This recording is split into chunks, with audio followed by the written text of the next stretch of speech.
So I'm honored to be here with Lieutenant Commander Brian Gerrish from UK, ex-submarine hunter in the UK Navy. Yeah, warfare officer. I've got to be precise because I wasn't a submariner, but I was out there looking for submarines. Yeah, that's what I thought I said. Anyway, Brian, thank you so much. I'm very, very honored to meet you here.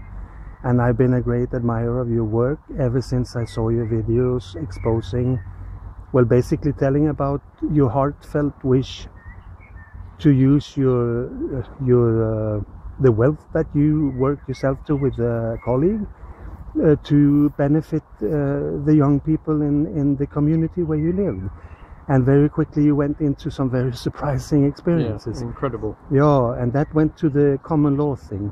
Common purpose thing, common purpose. Yeah. But Brian, please, will you take it from here? Introduce yourself. What do you want me to tell me a little bit about that? Yeah, I think it's very important. But whatever you find is in your heart.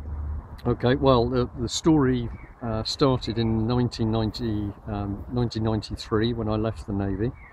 And I started to work in Plymouth, and I set up a little business with another man. And what I always say is eventually we started to get a bit comfortable. We were making money, not a huge amount, but we were happy. And then we got interested in helping some of the younger people in the city, particularly the youngsters who were around the old naval dockyard. A lot of them didn't have jobs, their parents hadn't had jobs for a long time. And we came up with the idea of trying to get the youngsters doing something practical, working with their hands. And we started to look at the idea of getting them involved in making and repairing wooden boats. And we found part of a site in the old dockyard, and we eventually had a small workshop set up. And then just as we were ready to go to get more youngsters involved, we started to basically be threatened. And this was very strange for me because I'd never experienced anything like it. And it started really with the people in the local authorities, like the city council, but also we had two development agencies. These are government organisations. They stopped talking to us. First of all, people stopped talking to us, and then we started to gently be threatened. We would get odd phone calls, or people would make odd remarks suggesting that the project shouldn't go ahead. And then it got worse until I was getting emails talking about murdering me or setting fire to my house or putting a hatchet in my head. And used hypodermic needles in flower baskets outside my house. And eventually they started to sort of threaten my family. And this was extraordinary because I didn't really understand at that stage what I'd done. But when I began to investigate the people, it led me to this organisation, Common Purpose. And then I discovered that in Plymouth, a lot of people were involved with a political organisation. It's set up as a charity, but it works in a political way. And perhaps it was coincidence, I don't think so. Many of the people I believed were implicated in the threats were also involved in Common Purpose. And then as we began to investigate it, we began to get contacted by other people across England and also Scotland as well, who told us that they were also experiencing similar problems. And then we also discovered that very often, if you found Common Purpose graduates in organisations, you would find fraud and corruption and lies and bullying. And then we realised that something very sinister was happening in the country. Thank you. Do you have any indications that this is not only a British thing, but it is also more international? Well, it's definitely international, because if you go and look at Common Purpose's website, they'll talk about Common Purpose acting overseas. One of the ones we were fascinated about was that, of course, Libya has been wrecked with the help of Britain and the European Union and the Americans, and who's one of the first organisations to go in supposedly to train the new government of Libya, but Common Purpose.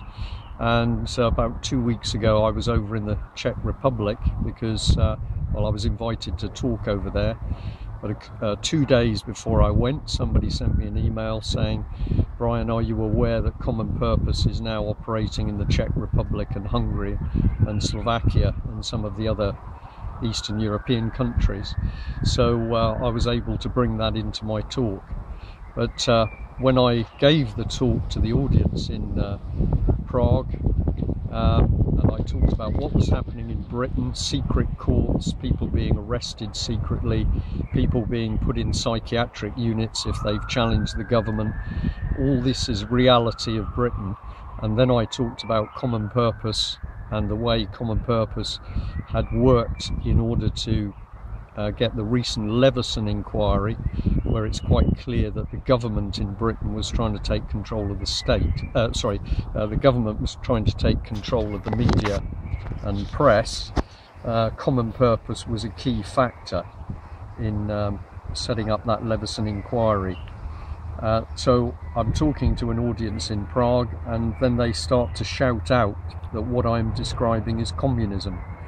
And this was quite amazing. People there who'd lived under the communist regime, and they said, Brian, everything you are describing is what we saw under communism, but obviously it's got a new face.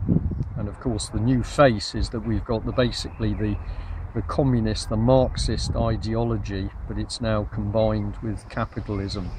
So probably the correct term is communitarianism. The idea of Common Purpose is if they can get their people, their leaders, into key positions of power and influence, they can actually control politics, they can control society, and that's what they're doing. Would I be wrong to connect that to the New World Order? Well, not in my opinion, because if you just follow the phrase Common Purpose, you will start to see documents. Many of them, if we stay with Europe, are connected to the Organisation for Security and Cooperation in Europe, OSCE. They've got key documents which are all talking about removing nation states and creating one super state of Europe. And one of their key documents is actually coloured pink. The cover is pink, and it simply has the words Common Purpose on it. We've also heard Gordon Brown, former British Prime Minister, talking about the common purpose in describing the movement towards a one world system of government. And of course Obama has also used the phrase common purpose in that context as well. So I believe there's a direct link. And the other thing maybe we should say, which probably is particularly relevant to today, since we're at the Bilderberg conference, is the fact that Common Purpose is overwhelmingly funded by very large international banks. They were involved with Lehman Brothers, of course highly corrupt, and eventually went bankrupt, but Common Purpose boasts of working with Goldman Sachs, with Deutsche Bank, with UBS, Barclays, and many other major banks in this international banking cartel. So this is the key thing. Common Purpose claims it's a charity, it is set up as a charity, but where do they get money from? International banking cartels and public money via the government. Is there anything that you would like to round up? Because I have another question for you on another subject of what you're working with. What I'd say to people is that if you want to stop what's happening, if you sense in your own country that things are breaking down, life isn't as it was, people haven't got jobs, maybe transport doesn't work, many countries, Spain for example, young people just don't have jobs, that this breakdown is not accidental, it's deliberate, it's being engineered, and clearly common purpose type agenda is part of it. The solution is exposure. You can't fight what you can't see, but if you expose what's happening and who's doing it, you've gone 85% of the way to fighting it. And the other key thing is that these people want to divide and rule. They want everybody at each other's throats, whether it's different countries or colours or religions. We've got to stick together. So while we're fighting this, it's very, very important that you forget old divisions and we have people working together to help each other. I think that's it. Thank you. I just want to make it clear that you are, as far as I know, the founder of the UK column, yes? At least a very important part of it. Yes, but I've had a lot of help by other people, and I could have only done what I did by other people and volunteers helping me. And I'd like to especially mention Mike Robinson, who actually does all of the main editing of the paper at the moment, and many of the articles, particularly on money and the economy, and Carol and Kate, who are our two volunteer grandmothers who've achieved so much. So if you're somebody out there who thinks that you can't do anything, it's amazing what you can do once you decide to do it. Thank you. Lieutenant Commander Gerrish, I have one more question, please. Yeah. Another part of the incredibly important work that you're doing, that I've seen you do together with John Harris. Will you please talk about the mainly unknown dual law system that we're living under and the implications? Well, this is a very important subject. John Harris contacted me many years ago. Well, I think it was a Saturday, and he said he'd watched one of the talks, and he wanted to come and see me, and I was very happy for him to do that. And John arrived, very tall, slim man, a carpenter, and the next minute he was talking to me about extraordinary things to do with the law. And we started to work together and communicate. And of course it was John Harris who was the man who first started to get people to see that there was a separate society being run through the legal system in UK, using its own languages, but also running courts which were totally unlawful with regard to our own common law. And this was the start of people beginning to understand that our common law, basically trial by jury and innocent until proven guilty, was being overridden by statute law, which is simply business being brought into the court. And I still say that John Harris was a major player in beginning to see people, in allowing people, to see through the scam of what was happening in the courts.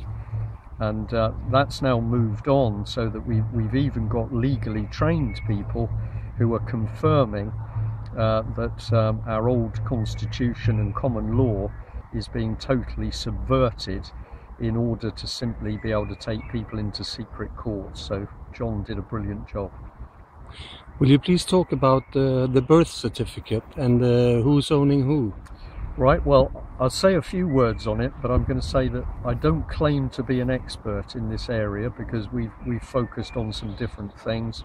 But the key business is that people think they're being born free, but the moment their birth is registered, what's actually happening is the child is being made the property of the state, and the state simply looks on the child as a human resource and is calculating how much money they can make off each individual. So the birth certificate, as I understand it, is the first document where the state is actually showing you're not born free, you're actually being put into a system of slavery. But of course we don't understand the system initially, so we're not aware of this. Thank you. Thank you. Is there anything else you would like to add? Well, I'll just add that we're here at the Bilderberg conference in Watford, England, and probably been about 200-250 people here yesterday, and I suspect there's going to be more today. People from all over the world. We've got Americans, we've got British, we've got Danes, we've got people from Sweden, a whole mix of people, and they all realise that if we're going to stop this very dangerous one world government system, we've got to have people working together. We've got to stand together. Lieutenant Commander Gerrish, it's been an honor and a pleasure. Thank you very much. Thank and you. Good luck to you in the future. Okay. Thank you.